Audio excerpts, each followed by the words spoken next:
Cole Camila, eu estou aqui ao vosso dispor. Muito obrigada. Que bom! Boa tarde, professor. É um prazer tê-lo aqui conosco. Eu Boa sou tarde. Nicole Carini, graduanda em Letras Português e Literaturas da Universidade Federal de Santa Catarina. Eu sou a Camila Carvalho, também sou graduanda de Letras Português da Universidade Federal de Santa Catarina. Então, professor, nossas perguntas vão ser referentes ao seu trabalho, né? Voltado para o multilinguismo e plurilinguismo, principalmente no contexto escolar e o ensino de português como instrumento de emancipação político-linguística. Primeiramente, a gente queria perguntar em relação à sua escolha, o que o fez escolher o Brasil como sede para seus estudos sobre política linguística e educação. Por que Sim, não um outro país africano de língua portuguesa? eu só estou no Brasil, estudando no Brasil, trabalhando no Brasil, mas as minhas pesquisas, grande parte delas, estão viradas para o meu país. Mas eu quero dizer para você que a realidade sociolinguística de Moçambique é muito próxima da realidade brasileira. Os problemas que os moçambicanos passam em termos de políticas linguísticas é semelhante com o que acontece no Brasil. O Brasil pior ainda até. Moçambique possui cerca de 20 línguas, línguas do grupo Banto, e o português é língua oficial. Só o português é que é língua oficial. Num mosaico linguístico de 20 línguas Banto, línguas de origem africana, só tem o português como língua oficial. No contexto do Brasil, nós temos uma língua oficial, o português, e mais de uma centena de línguas, 150 línguas indígenas brasileiras, línguas de imigrantes. Aí na região sul, onde vocês têm aí, tem pomerano, tem russo, tem várias línguas vindas da Europa que funcionam nesses espaços. Então, o multilinguismo é algo que me interessou a partir da minha realidade de Moçambique. E aí, quando cheguei no Brasil, percebi que o Brasil também tem esses contextos. E, professora, a gente sabe que o professor trabalha na Unilab, né? E a Unilab é uma universidade pública, né, com sede no município de Redenção, no Ceará. A gente deu uma pesquisada sobre a universidade também. Ela apresenta cursos regulares de graduação, mas que oferecem também perspectivas integrativas sobre a identidade lusófona presente nas matrizes curriculares de todos os cursos, inclusive até naqueles que não são de humanas. Por exemplo, tem uma disciplina que é Sociedades, Diferenças e Direitos Humanos no Espaço Lusófonos e ela está em todos os cursos. Então, a gente gostaria de saber também, porque o professor é editor, né, da revista Internacional de Culturas, Línguas Africanas e Brasileiras, como é que funcionam as atividades docentes dentro da Anilab, né? Que além da produção da revista, quais são as outras atividades interculturais que o professor participa? Qual que é a importância dessas atividades para a formação, tanto dos docentes quanto para os estudantes que passam pela universidade? A Unilab é uma instituição de ensino superior no Brasil que se localiza em dois estados. Está no Ceará e está na Bahia também. Eu sou do campus dos Malês, na Bahia. Então, o que eu faço dentro da instituição? Eu trabalho o que qualquer docente do ensino superior faz, que é trabalhar em três perspectivas: o ensino, a pesquisa e a extensão. A revista que você citou, a revista Njinga CP, que é a Revista Internacional de Culturas, Línguas Africanas e Línguas Brasileiras, é uma revista que acolhe estudos e pesquisas sobre essas temáticas.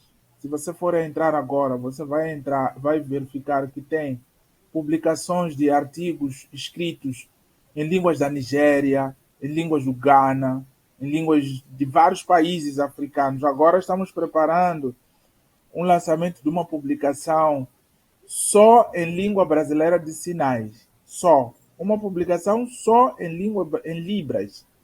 Nós nos dedicamos muito na revista para trazer ao de cima as línguas minorizadas, aquelas línguas que não têm maior visibilidade em termos de políticas linguísticas. Então, é nossa tarefa essa. Para além dessas atividades, eu sou o organizador de um projeto de extensão chamado Matabicho Linguístico e Pedagógico.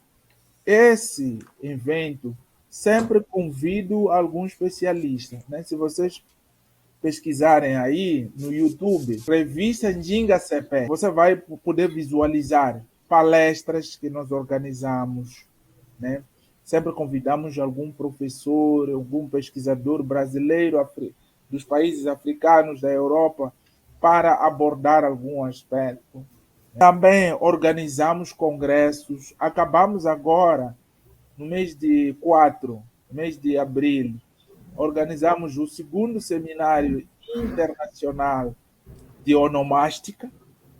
Agora estamos organizando o segundo Congresso Internacional de Letras EAD. Para já até deixo o convite para vocês para participarem desse evento. É um evento online, gratuito, em que você vai poder ter a oportunidade de conhecer pesquisadores do mundo, né, que participam conosco, que trazem suas contribuições. Né? Outra coisa que eu sempre tenho tentado fazer, apesar da falta de tempo, é questão de realizar mini cursos. Essas palestras são importantes porque visam capacitar os docentes. Por exemplo, eu tenho dado um mini curso cujo título é O que é uma pós-graduação. Essas discussões são raras no campo acadêmico. A entrada na pós-graduação ocorre dentro de uma universidade, mas ninguém te fala o que é uma pós-graduação. Os alunos descobrem sozinhos. Raramente se discute dentro da universidade. Geralmente a professora que orienta se baseia na forma como ela foi orientada. Não existe um curso dentro das universidades que aborda como orientar. Outros minicursos que eu tenho dado é com relação a como produzir um artigo científico, né?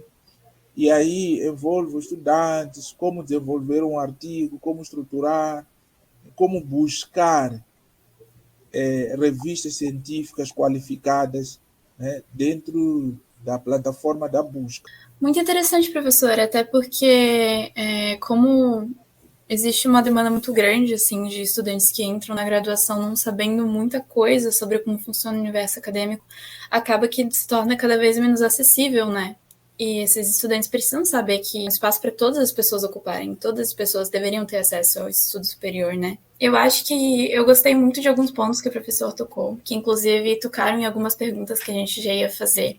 Mas uma coisa que me deixou bem curiosa foi a respeito da revista Edição em Libras, que o professor comentou. Então, assim como outras línguas nacionais não oficializadas, entende-se que a língua de sinais ela percorre um caminho bem exaustivo na sua legitimação, tanto legal quanto social, em todas as nações que ela se insere, né? Então, a estigmatização que permeia a língua de sinais também permeia a comunidade surda, né? Que, de modo frequente, sofre um apagamento por não ser conhecida como uma minoria que é marginalizada o suficiente, para necessitar de medidas tão emergenciais com relação à sua legitimação. E essa demanda constitui uma pauta bem interessante para a identidade linguística de países multilingües, como no caso do Brasil e de Moçambique, que apresentam em seu território tanto a língua portuguesa como a língua oficial, quanto suas respectivas línguas de sinais, ainda que não sejam oficiais. Então, a gente gostaria de perguntar como é que o professor enxerga que a oficialização da língua de sinais moçambicana contribuiria para a oficialização de outras línguas nacionais do grupo Banto e vice-versa. A língua moçambicana de sinais ela ainda não é oficial, por questões inerentes à política linguística, ainda está em fase de experimentação, né? Existe lá em Moçambique algumas instituições chamadas escolas especiais. Elas é que se debruçam pelo ensino da língua moçambicana de sinais. É uma língua já com dicionário, é uma língua nova na padronização, porque desde que surgiu a humanidade sempre houve surdos. Mas os sinais não eram padronizados. A Universidade Eduardo Mondlane, que é a maior universidade pública de Moçambique, essa universidade conseguiu sistematizar alguns sinais. E é por isso que foi publicado um livro, um dicionário sobre a língua moçambicana de sinais. O surdo ainda não é visto como parte integrante da sociedade. Daí a resistência de muitas pessoas em incluir o surdo. Eu não queria que a língua moçambicana de sinais fosse ensinada apenas no ensino fundamental. Tenho uma turma de mestrados que só tem um surdo só que está participando. Um mestrando surdo. Mas imagine a dificuldade que temos para mantermos o intérprete dentro da sala. Mas agora sacrificamos 2 pessoas que se cansam, porque a aula é de 4 horas. Se tivéssemos mais pessoas capazes de interpretar, isso seria um problema. Então, a questão da oficialização é uma questão política, Camila e Nicole. É o político que coloca ali uma emenda constitucional e diz que a Libras é língua oficial no Brasil. Que diz que a língua moçambicana de sinais é oficial em Moçambique. Que diz que a língua gestual angolana é importante em Angola, por exemplo. Em Cabo Verde tem uma língua chamada cabo-verdiana. É um crioulo. É uma língua formada em contextos de contato linguístico. É uma língua com gramática, é uma língua com materiais didáticos, tem literaturas em língua cabo-verdiana, tem professores capazes de ensinar, mas não é oficial. Se me perguntar o que está faltando, é a vontade política. Ainda falando sobre essa questão política de oficialização das línguas e da língua de sinais, sobre um artigo seu que fala sobre a TV Surdo Moçambique, buscando acessibilidade e integração do surdo na sociedade. Nesse texto, a gente traçou um paralelo com a tentativa de encerramento de um canal que tinha no Brasil, o canal televisivo da Fundação INES, Instituição Nacional de Estudos Surdos. Foi um grande promotor da cultura surda no país, que, no entanto, sofreu corte de investimento após as eleições de 2018, levando ao seu encerramento um pouco adiante. Nesse sentido, é possível perceber uma clara intervenção do Estado nas políticas de inclusão surda no Brasil. Como se dá a promoção das políticas de inclusão em Moçambique via TV Surdos de Moçambique? O canal sofre ou já sofreu tentativas de desligamento também? Como é uma instituição particular, né, privada, não é pública, ela depende dos recursos.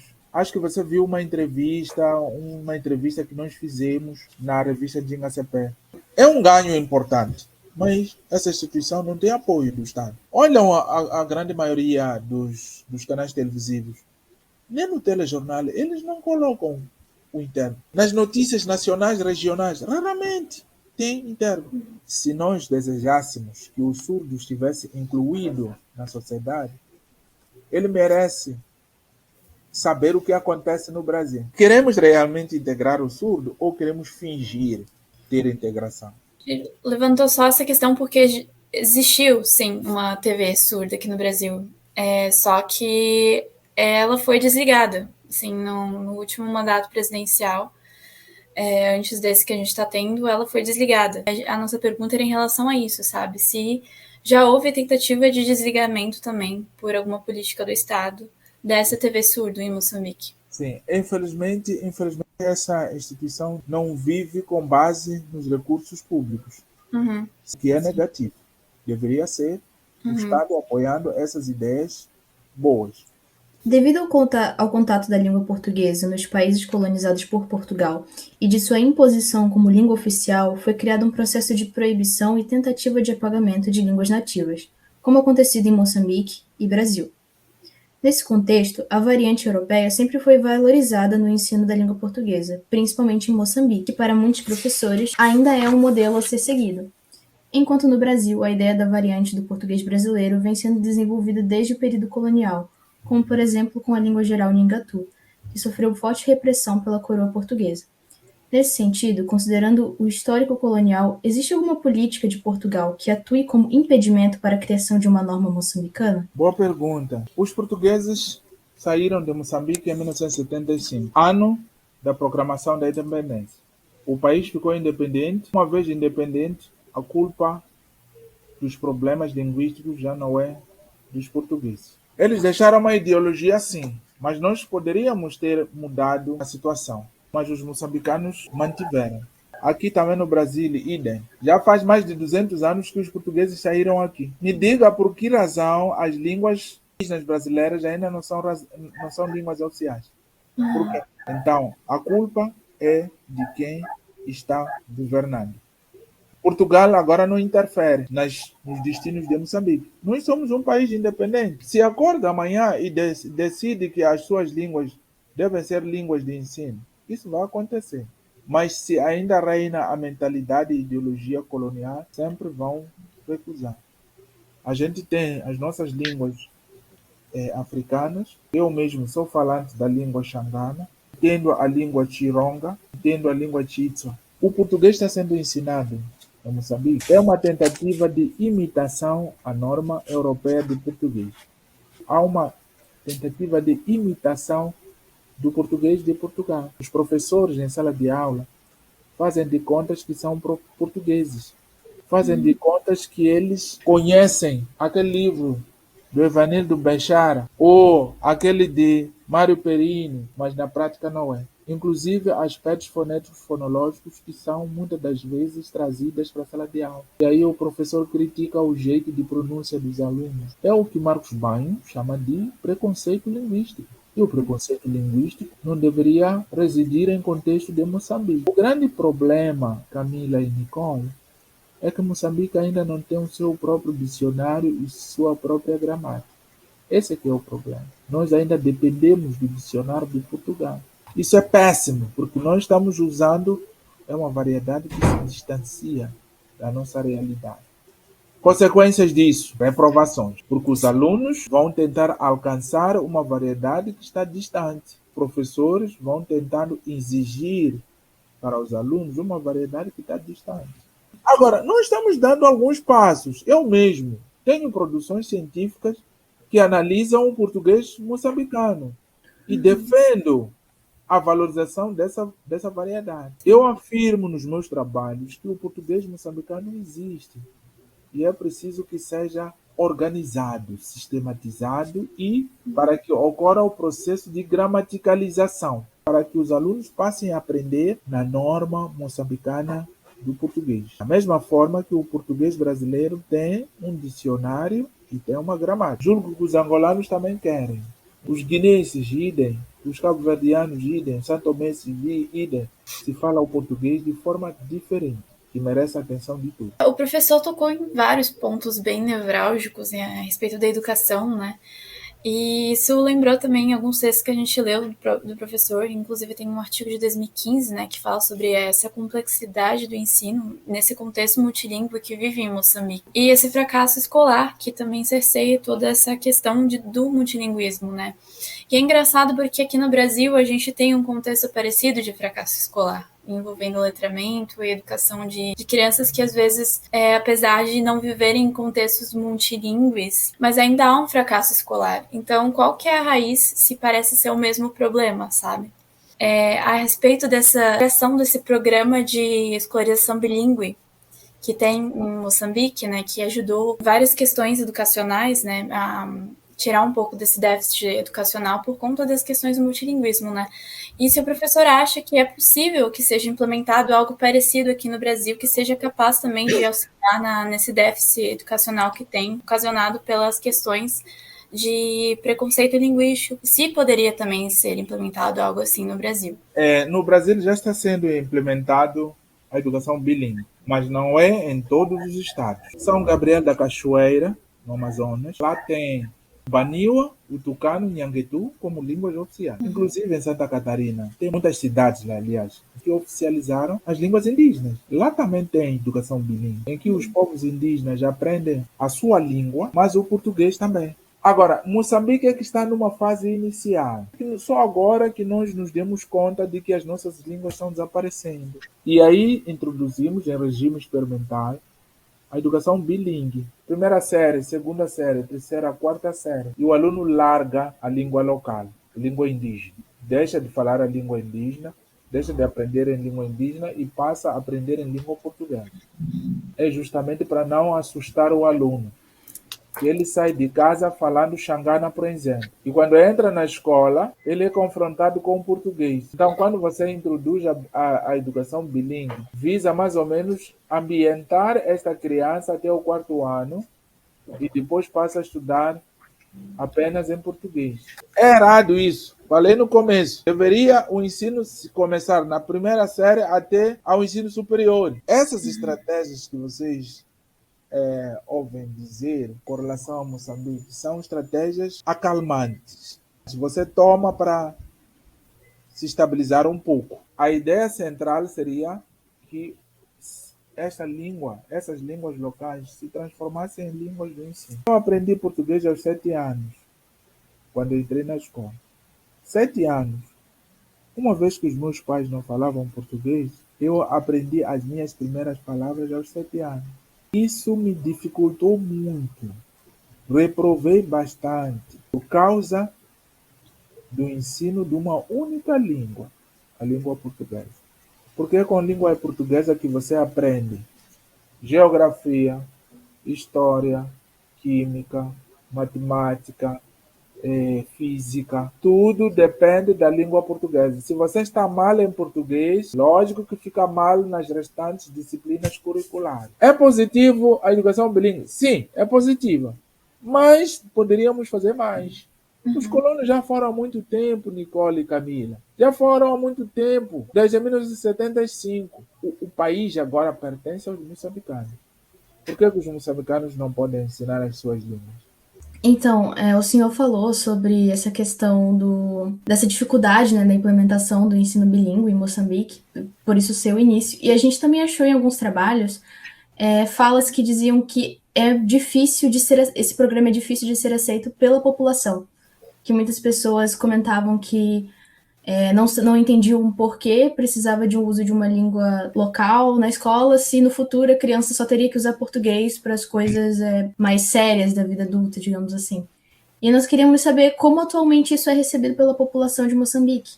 É preciso um trabalho de eliminação da ideologia colonial. Como é que as pessoas não querem que as suas línguas sejam ensinadas?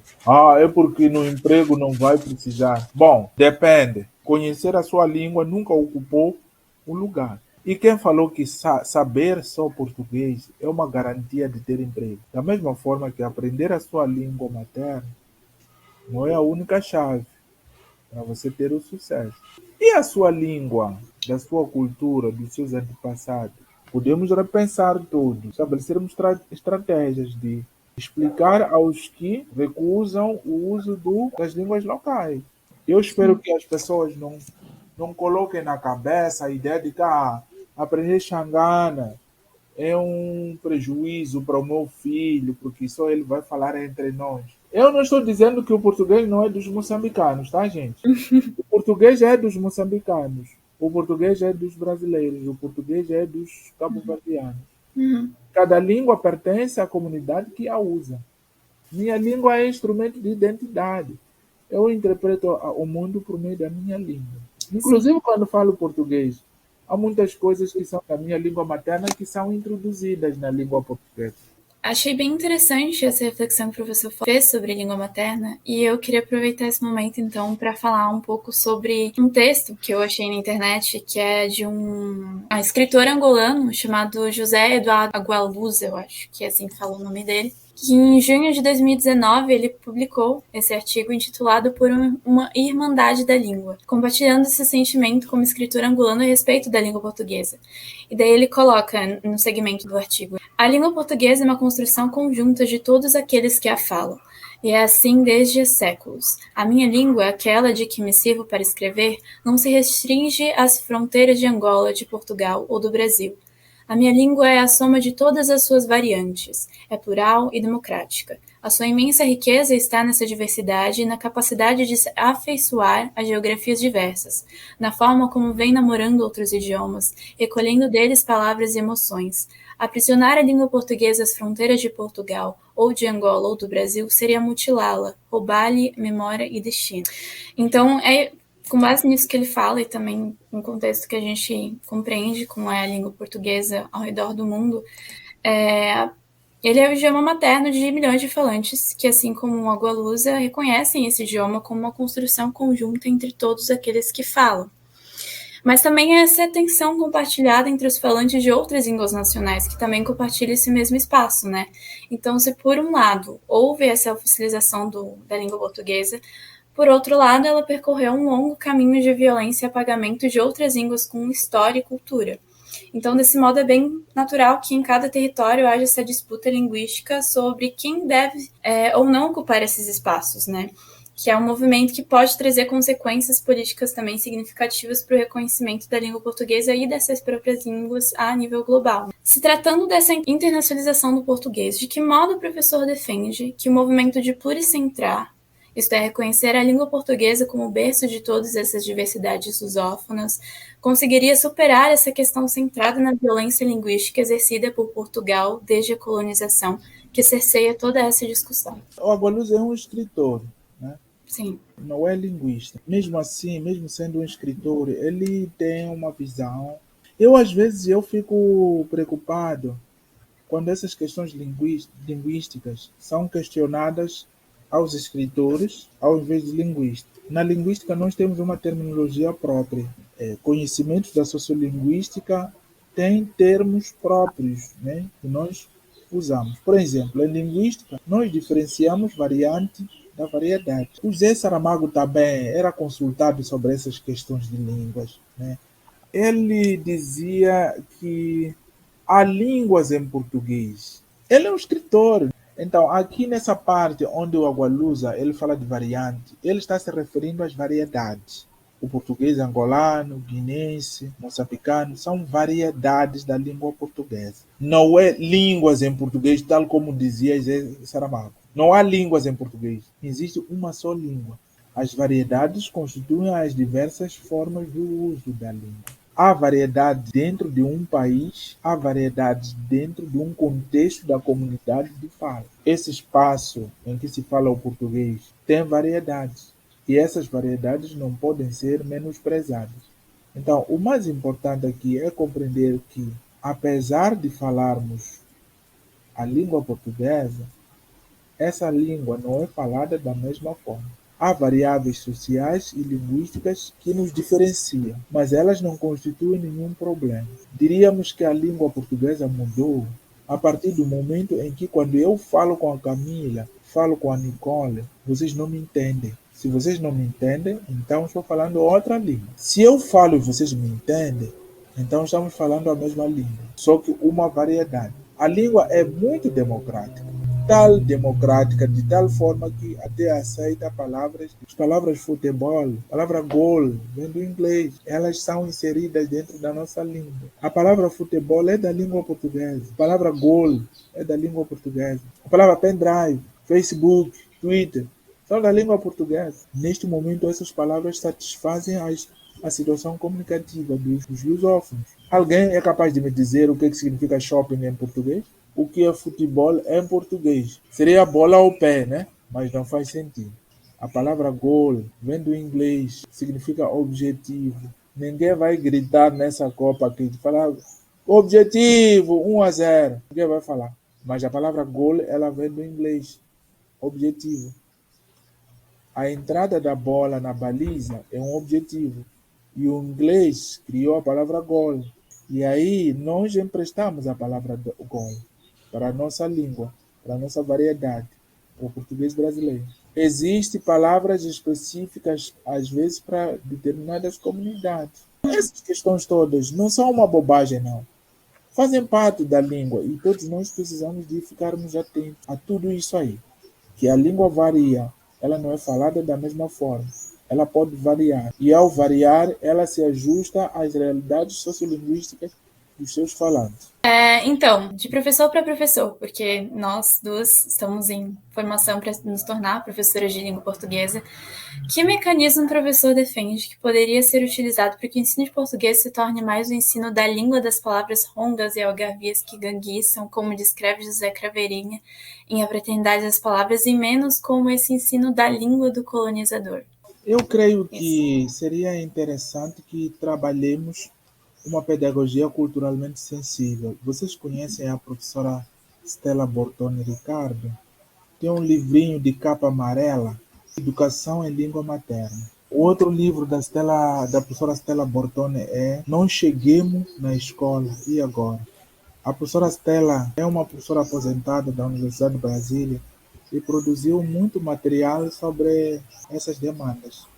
O professor Círio Pocente tem um livro, Por que não ensinar a gramática na escola? Esse livro também chama-nos a atenção. O que nós estamos fazendo na sala de aula? Nós, como professores de língua portuguesa, estamos ensinando sobre a língua ou estamos ensinando a língua? Se nós estamos ensinando sobre a língua, então vamos manter essa gramática normativa em vigor. Vamos passar o tempo todo ensinando os nossos alunos a conjugar os verbos.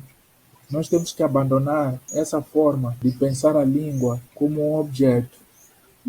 A língua é um ser vivo. Seria interessante que nós ensinemos a língua como um organismo vivo. As metodologias ativas de aprendizagem abandonam a ideia de que o professor é o centro de todo o processo de ensino-aprendizagem. Elas colocam o aluno como o elemento fundamental no processo de ensino-aprendizagem. Tal como dizia Paulo Freire, nós não podemos tratar o aluno como uma tábua rasa. O aluno tem conhecimento que podem ser explorados pelo professor.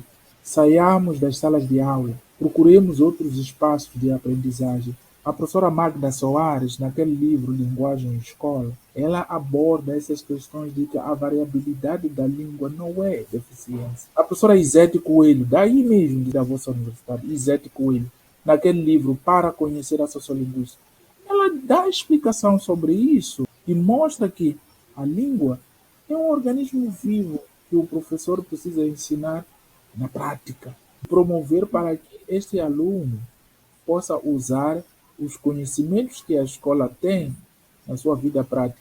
Porque a norma padrão de língua é uma norma artificial, né? Dizia isso na obra Desatando Nós, do professor Carlos Alberto Faraco. Ele aborda essas questões dizendo o seguinte, que a língua ela deve ser ajustada aos contextos de comunicação. Seria estranho e absurdo se eu falasse para uma criança de 7 anos, eu falar meritíssimo filho. Se eu falo meritíssimo filho, eu não consigo, não estou ajustando a minha fala ao contexto de comunicação. O que nós precisamos de fazer, Camila e Nicole, é mostrar que há outras formas de falar a língua portuguesa. Não existe uma só. O nosso aluno precisa saber que o português não se fala da mesma forma. Quando eu estou com os amigos no barzinho, eu vou falar relaxado, sem fazer nenhum monitoramento.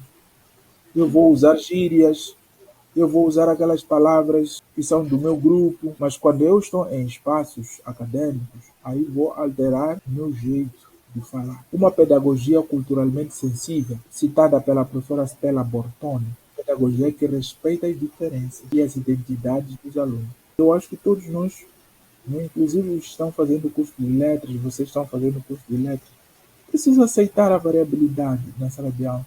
Eu não vou condenar o aluno quando ele fala na aula, os meninos cantam. Eu só vou avisar a ele que, olha, em contexto de prova, você pode colocar as marcas do plural, porque exige-se uma outra norma.